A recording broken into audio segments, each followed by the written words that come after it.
Sometimes in hockey, all you need is just a little bit of luck.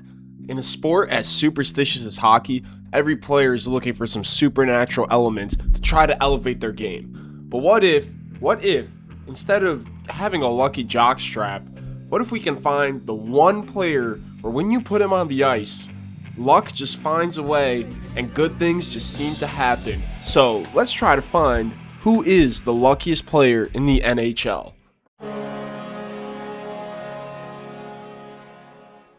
Alright, I get it. You're thinking to yourself, but wait, how can we define luck? What does it mean to be lucky? Is Connor McDavid lucky because he just wins every time? Are the Florida Panthers lucky for being back-to-back champions? There's already a stat that tries to track puck luck just a little bit, and that's PDO. It takes a team's shooting percentage and a team's save percentage and adds them together to get a league average of around 100. Teams that have more than 100 PDO are going to be pretty lucky, and teams that have less than 100 PDO are a little bit unlucky. Now, I don't want to find someone who is lucky just once. I don't want to find some player who got called up from the AHL, made the roster, and all of a sudden there's 10 goals on the board for their team. No. I want to find someone who's consistently lucky. We don't want the players who were lucky to get lucky. To do this, we're going to look at players who played a lot of games. Players whose luck contributed a lot throughout the season. And what's luckier than lucky number sevens? So first, we're only going to be looking at players who played at least 77 games. This should be a big enough sample size for us to see who played a lot and who had a lot of luck involved the whole time. If we look at the PDO for players who played 77 games in all situations, we get the Winnipeg Jets. Alright, an incredible power play is not lucky, and amazing goaltending is not lucky either. So let's try to look at just 5-on-5 and see who we get. Adrian Kempe had a great year, but he's not lucky. He's just scoring goals himself. And there's nothing lucky about being good at hockey. I want someone who makes his teammates score without him. Well, maybe we're going to have to create our own stat. We're going to have to look at a few more things, see if we could try to make up luck by ourselves. We are going to create our own stat for measuring luck. We're going to take in a bunch of information, their PDO, how well their line mates perform, and things like that to create one unified stat that will measure just how much better a team performs. Just how much power does one person have in their charm. Let's call this the line mate upside charm key, or luck for short. We already have PDO, and there's no reason to get rid of it. If we look at our 5-on-5 PDO, we already know that Adrian Kempe is number one. We know that great players make all the players around them good. So it makes sense that players who play with an MVP like Nikita Kucherov are naturally going to have higher stats here. But which player just has that charm index that we're looking for? Which player is so lucky that just him being on the ice makes his teammates better? Someone whose teammates just start flying as soon as they step on the ice, maybe without even touching the puck. Let's try to see which player has the lowest individual point percentage. This would be someone who, anytime they step on the ice, their teammates just seem to always play better. Someone whose teammates always seem to produce. When we take a look at that, we can see that it's all defensemen, which makes sense because a lot of defensemen aren't going to be touching the puck as much as the forwards. However, that's not exactly what we're looking for. So we can try to adjust it to be per position, and we can get a little bit of a different result. When we adjust the individual point percentage by position, we can see that Jacob Trouba, who is number one overall, is actually only in 9th place.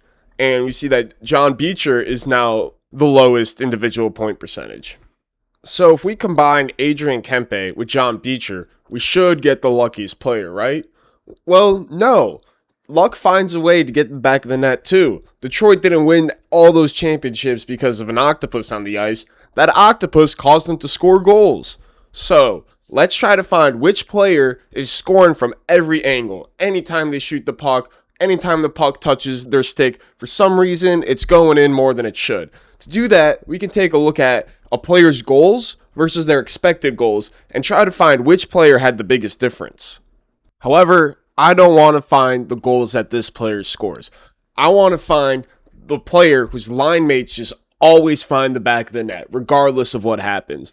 So what we're going to do is we're going to take the teammates and the line mates' expected goals and the team's expected goals while this player is on the ice and not the team as a whole. When we look at this expected goal differential per game, you can see that JJ Peterka is in first place with a whopping entire goal per game more just from him being on the ice. Now, good players find ways to find the back of the net, and great players will always score when given a great opportunity.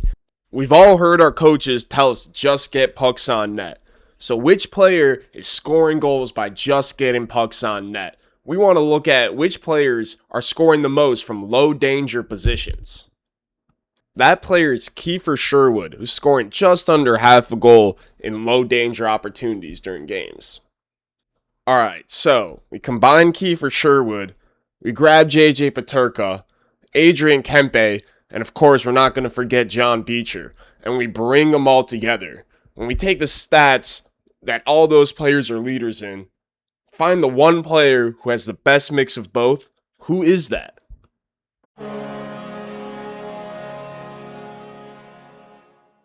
Well, that's JJ Peterka.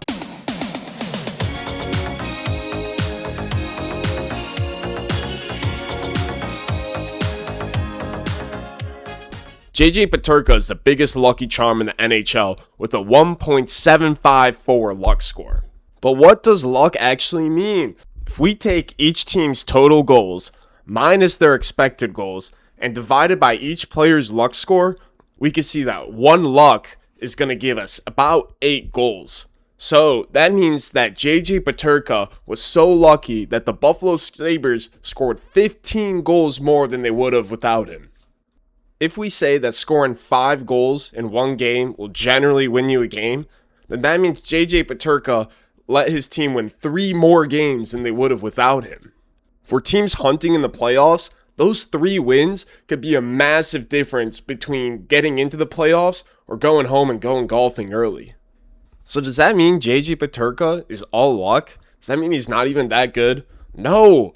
Being lucky is being good. JJ Peterka is not good because he's lucky. He's lucky because he is good. He had an incredible year last year with 27 goals and 68 points, which is his career high, and almost doubled his career high in assists with 41. Teams are always looking for any advantage they can get over their competition. They're always looking to sign great players. Well, for a brand new team in a brand new market, maybe all they need is just a little bit of luck.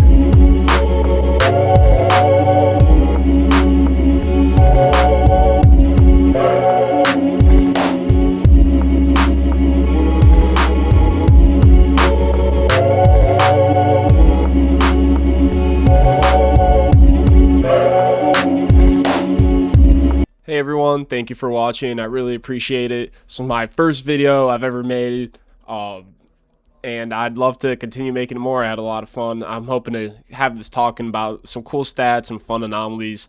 If you guys liked it, please comment, let me know, and I'd love to hear from y'all what y'all thought.